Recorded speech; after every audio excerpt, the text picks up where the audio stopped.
여러분, 우리가 함께 읽은 그 성경 본문은 넓은 문으로 인도하는 넓은 길, 그리고 좁은 문으로 인도하는 좁은 길, 아주 명료하게 그 주제에 대해서 우리에게 말씀하고 있습니다.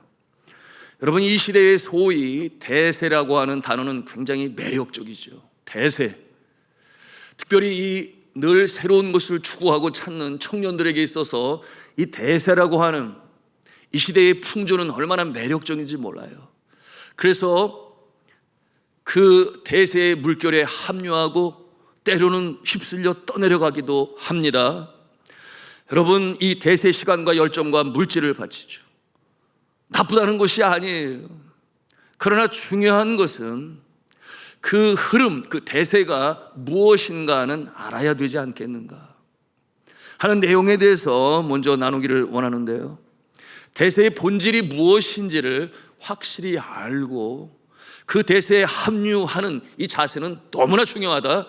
그런데 믿음의 사람들은, 우리 청년들은 그것을 해석할 수 있는 툴이 있어요. 무엇이겠습니까? 하나님의 말씀, 성경 아니겠어요? 성경을 통하여 세상을 읽는다. 이것을 우리는 성경적 가치관, 성경적 인생관, 성경적 세계관이라고 부르요. 그러나 대부분의 경우 무분별하여 이것이 이 시대의 풍조여 대세니 흥미있다 하여 합세하게 되면 여러분, 그와 같은 모습은 결코 주님 기뻐하시는 모습이 아님을 우리 청년들은 알아야 하겠습니다. 자, 왜 할로윈 데이가 이태원의 할로윈 데이에 이태원에 나가야 하는지 여러분, 그 이유를 알고 계시나요? 먼저 알아야 한다는 것이죠. 서양에서 들어온 이 할로윈 그 문화는 그런 것이 아니잖아요. 그런데 상업적인 목적, 오늘날 이 시대의 대세 중에 하나가 바로 이 컨슈머리즘이라고 하는 이 소비주의, 커머셜리즘이라고 하는 상업주의, 여하튼 만몬주의가 돈 버는 일이라면 무엇이든지 다 두려워해요. 그리고 그날을 통해 대목을 벌자, 이것이 시대의 하나의 대세의 모습인 것입니다.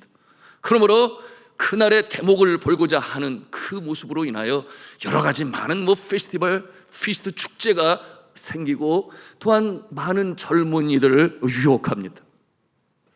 그러므로 상가들이 대목을 보는 날이요, 덩달아 밤이 깨져라 하고 마시고 또한 끼리끼리 모여서 펀을 추구하는 그 같은 날이 아니에요. 할로윈 데이의 모습이 그것이 아니라 그 말입니다. 제가 미국에서 경험한 이 할로윈 데이는 마치 어린 아이들을 위한 그 행사 같았어요. 뭐냐 하면 이 켈트 부족의 이 가지고 있는 그들이 지켜오는 이 전통에 의하면 이 All Saints Day라고 모든 성인의 날에 귀신들이 출현한다는 거죠. 악령들이 출현한다는 거죠. 그러므로 그들을 대적하기 위해 그들보다 더 무서운 모습으로, 그게 참 재밌는 얘기인데, 악령보다 더 무서운 모습으로 변장을 하면 그들이 쫓겨가게 될 것이다. 이것이 할로윈데이인데 보통 그와 같은 내용을 어른들이 믿나요? 안 믿지요. 그러니까 펀으로 맞춰지는데 보통 이 마을에 일상을 살아가는 어린아이들이 무료하잖아요. 그러니까 재미를 주기 위해서. 그래서 어린아이들은 그렇게 분장을 하고 집집마다 다니면서 그 창밖에서 이렇게 무서운 아주 그 몸짓을 하게 되면, 왜 그러냐면 우리에게 캔디나 초콜릿을 주지 않으면 우리가 괴롭히겠다, 이렇게 하는 거거든요. 그러니까 그 모습을 보면서 어른들은 재미있어 하고 또 이 무료한 어린이들을 즐겁게 해주기 위해서 항상 초콜릿과 캔디를 미리 준비하고 있다가 찾아오게 되면 그것을 이렇게 나눠줘요.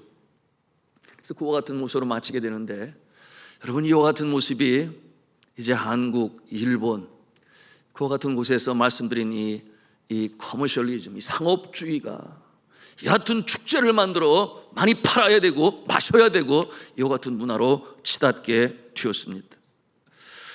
여러분, 이와 같은 모습 아니라는 것이죠. 서양의 문물들 새로 와서 받아들이는 것은 좋지만, 그렇다면 정작 한번 생각을 해보세요. 우리나라의 미풍양속 중에 예를 들어서 단오절을 미국에서 수입을 해가지고 돈을 많이 벌기 위해서 거기에 축제를 벌입니까? 안 그러잖아요. 그런가 하면은 이렇게 복을 지날 때 우리나라는 보양식을 먹어요. 삼계탕을 먹어요. 그래서 미국에서도 가장 더울 때 한국의 복을 받아들여 가지고 우리도 삼계탕을 좀 많이 팔아보자, 음식을 팔아보자. 그렇지 않다 그 말이에요. 그러므로 우리 믿음의 사람, 특별히 우리 청년들은 어떠한 시대의 대세를 바라볼 때에 그것이 나쁘고 좋은지를 먼저 알아서, 그 프리즘이 뭐라고 그랬습니다. 툴이 뭐라고 그랬어요? 성경이라고 그랬어요. 과연 성경이 이것에 대해서 좋게 말하고 있는지 아닌지를 분석하고, 그리고 아니라면은 당연히 끊어내야 할 것이고, 그리고 선한 것이라면 함께 참여할 수 있을 것입니다. 잘못된 것이라면은 당연히 그곳에서 거리를 둬야 하겠지만, 그러나 정말 용기 있는 청년이라면 하나님의 뜻으로 그 잘못되어진 모습을 변혁시키는 일에, 치유하는 일에 쓰임받는 그와 같은 믿음도 필요하다, 그와 같은 행동도 필요하다 하는 것도 알아야 할 것입니다. 자, 그런가 하면 오늘 말씀에 예수 그리스도께서는 좁은 문으로 들어가라 말씀을 하시는데요. 그러니까 좁은 길을 걸어야 되겠지요. 넓은 문으로 가는 사람은 넓은 길을 걸을 것입니다. 여러분, 이처럼 좁은 길, 좁은 문은 그 마지막 모습이 생명이라고 그랬어요. 그런데 넓은 길은 많은 사람들이 찾아요. 대세라고 말할 수 있겠습니다. 그런데 그 마지막의 모습은 멸망이다, 그렇게 설명하고 있습니다. 여러분, 이 넓어서 쫓는 이와 같은 모습은 앞에 말씀드린 것처럼 무분별한 모습으로 분석하지 아니하고 성경의 관점으로 해석하지 아니하고 다가는 모습이 되니 그건 믿는 청년의 모습은 아닐 것이다 하는 것입니다.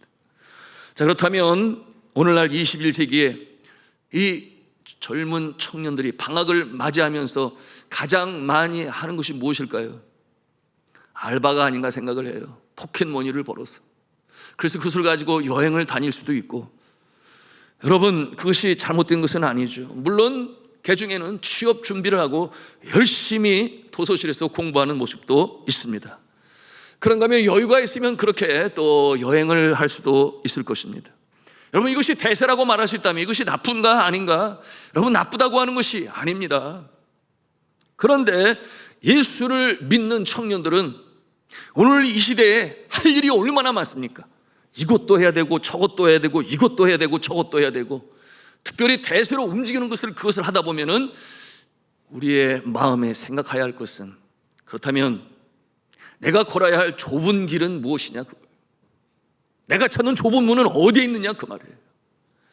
이와 같은 모습은 결국 우선순위에 대한 것인데, 이와 같은 모든 것을 하다 보면은 하루에 24시간이 부족해요. 한 달 30일이 부족해요. 1년 365일이 부족할 수도 있어요.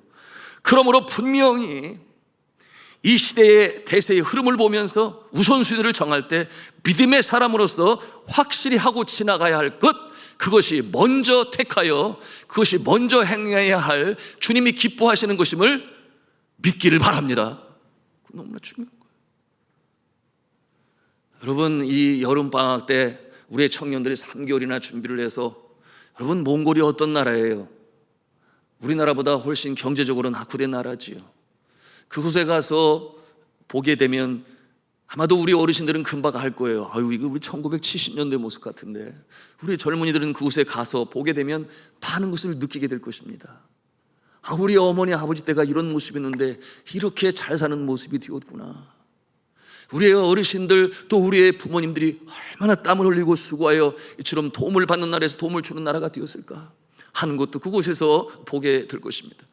그런데 이 여름방학 때 그 누구는 뭐 별이 쏟아지는 해변으로 가고, 그런가 하면 해외로 가서 즐거운 시간을 갖고, 그리고 이 펀을 위해서, 재미를 위해서 그야말로 알바해서 열심히 번 돈 학비에 보태는 것이 아니라 그저 그렇게 재미를 갖기 위해 쓰는 그러한 모습을 갖고 있는 이때에 열심히 연습을 하고 준비를 하고 땀을 흘려 현장에서 수고해 쓰는 이 모습은 넓은 문일까요? 좁은 문일까요? 이것은 좁은 길을 걷는 좁은 문의 모습이니, 여러분, 그 모습을 보고 하나님께서 기뻐하실 줄로 믿습니다. 여러분, 이와 같은 일로 인하여 몽골에 가는 목적, 뭐 여러 가지가 있을 수 있겠으나 크게 보면은 단기 선교를 위해서 간다. 그러므로 한 교회에서 이제 여름 성경학교를 진행한다. 그래 열심히 준비하고 나눌 때 얼마나 기뻐하고 즐거워할지 뭐 상상만 해봐도 너무나 감사한 잔치요 축제임에 틀림이 없어요. 그러나 분명히 깨달아야 할 것은 하나님께서 왜 여러분들을 그곳으로 보내시는가? 먼저 하나님은 여러분을 사랑하시기 때문에, 여러분을 사랑하시기 때문에 보내신다라고 하는 것을 확실히 알아야 돼요.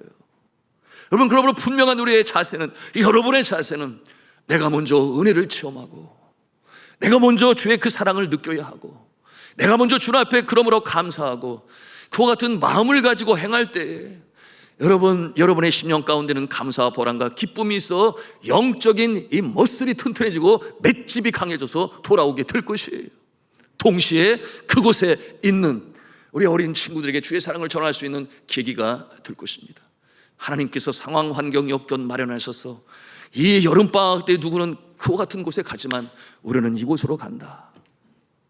여러분, 이와 같은 좁은 길, 좁은 문을 찾으며 나아갈 때 하나님께서 여러분의 인생 전체를 책임져 주시는 줄로 믿으시기를 바랍니다.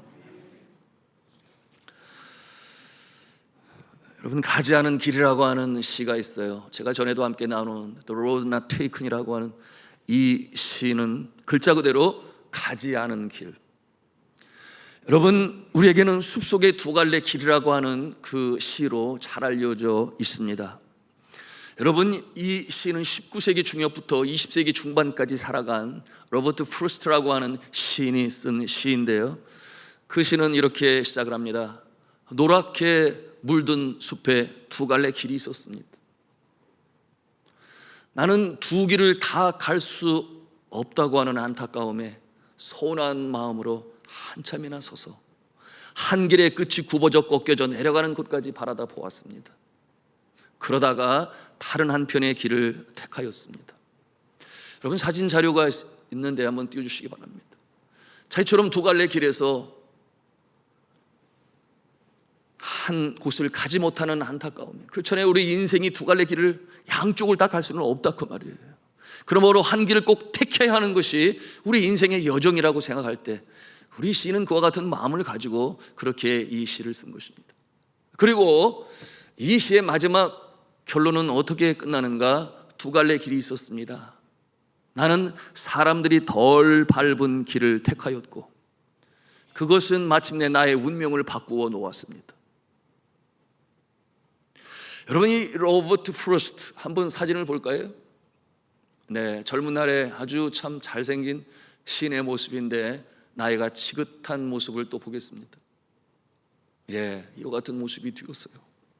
그럼에도 불구하고 풍기는 그 인상은 정말 시은다운 풍모를 가지고 있는데요. 내려주셔도 되겠습니다. 여러분, 이 로버트 프루스트는 그 시를 통해서 자신의 인생을 노래하고 있으니 그가 고백한 것처럼 사람들이 덜 밟은 길을 택하여 나는 걸었고 그것이 나의 인생을 바꾸어 놓았습니다. 사람이 덜 밟은 길, 그 시대의 모습으로 보면 그 시대의 시의 사조가 있었습니다. 많은 뉴욕의 시인들은 그 시대의 콘크리트 빛깔, 인간 영혼의 상실을 가슴 아파하며 도시의 그 풍모가 담겨져 있는 시를 쓰므로 인하여 또한 그와 같은 시집들이 팔렸어요. 또 먹고 살아야 되니까 그런 시풍을 가지고 있었는데 이 로버트 프루스트는 자신의 시의 세계가 그것과는 다른 거예요. 그러므로 기꺼이 뉴욕을 떠납니다. 그리고 동북부의 뉴햄프셔라고 하는 그 주에서 그 목가적인 상황에서 또한 농부들과 함께 거하면서 이 자연을 통해 주시는 맑고 쉬운 시를 쓰게 되었는데 그 자연 속에서 인생을 상징적으로 그리며 그 시를 쓰게 되었던 것입니다. 많은 사람들은 그 시대적인 사조를 따라 소위 대세를 따라서 가고 있을 그때에 로버트 프루스트는 그러지 아니했습니다. 사람들이 덜 밟을 길을 택하여 그 길을 걸었는데 여러분, 그는 미국의 국민 시인이 되었고 가장 명예로운 상인 퓰리처상을 자가마치 4번이나 받으면서 지금도 그의 시는 미국인의 심성에 살아있고 애송하는 사랑받는 시가 될 수 있었던 것입니다. 자, 이제 말씀을 마감하려고 하는데요, 사랑하는 우리 청년 여러분, 이 시대의 대세 어느 시대고 있었어요. 그럼에도 불구하고 그 대세가 정말 성경적으로 바라볼 때 옳은 것인지 바른 것인지 그것을 분별하고 알 수 있는 지혜가 있기를 주님의 이름으로 축복합니다. 또한 좁은 길은 많은 사람들이 쫓는 길은 아니라고 그랬어요. 그럼에도 불구하고 그 길은 생명에 이르는 길이라고 하니 거기에 대한 우리의 자세는 어떠한 자세라고 그랬습니까? 우선순위가 무엇인가? 누구에게나 주어진 24시간 하기로 한다면 그 모든 것을 다 할 수는 없어요. 그러나 이것은 꼭 놓치지 말아야 할, 내가 해야 할 일이다. 왜냐하면 믿음의 청년이기 때문에. 그래서 행하는 그와 같은 모습은 바로 오늘 제가 설명한 이 로버트 프루스트의 그와 같은 삶의 자세가 되는 것이니 그와 같은 모습을 통하여 하나님께서는 여러분들을 책임지시는 것입니다. 여러분 그와 같은 길을 걸을 때에 세상 친구들과 비교하여 아닌 것 같아서 때로는 이런 생각을 가질 수 있어요. 길을 걸으면서도 내가 저쪽 길로 갔어야만 했었나? 내가 길을 잘못 선택한 것은 아닌가? 그러면서 여전히 그 길에 대한 미련을 가질 수 있을지 모르겠습니다. 그러나 분명한 것은 내가 하나님의 구원받은 자녀임을 확신할 수 있다면, 그래서 평생의 그 선하심과 인자심이 나를 이끌어 갈 것이라는 그 확신이 우리의 마음 가운데 있다면, 그러므로 오늘도 주님 앞에 겸허히 고개를 숙여 기도할 수 있는 존재가 된다면 여러분의 그 길은 틀림이 없어요. 하나님께서 마지막 그 길을 책임져 주시는 줄로 믿으시길 바랍니다. 후회가 없어요. 요동함이 없어요. 왜냐하면 생명으로 이르는 길이기 때문에. 이와 같은 마음을 가지고 이 무더운 여름에 3개월을 준비하고 이제 내일은 몽골로 날아갑니다. 거기서 가서 되어질 일들 하나님께서 예비하시고, 또한 하나님께서 그 일 가운데 하나님의 나라를 확장시키는 일이니 여러분은 참 잘하시는 거예요. 못 가는 청년들이 있을 줄 알아요. 그러나 또 기회가 있지 않겠습니까? 먼저 다녀온 청년들도 있으리라 생각이 되어지는데, 우리 산돌중앙교회는 이처럼 주님께서 보여주신 넓은 길, 좁은 길에서 우리는 좁은 길을 걷습니다. 세상 사람들의 눈으로 보면 영 아닌 것 같아요. 그러나 내가 저 길을 가지 않아서 후회함이 있는 것이 아니라 나는 지금 똑바른 길을 걷고 있지, 하나님께서 말씀하시는 그 길을 걷고 있지. 여러분의 드려지는 열정과 땀과 시간과 사랑이 하나님께 기쁨이 되고, 또 우리 산돌의 성도들에게도 감사를 느끼게 해주고, 여러분 자신들이 먼저 주님의 크신 은혜와 축복을 경험하는 복된 시간이 되시기를 저는 주 예수 그리스도 이름으로 축원합니다.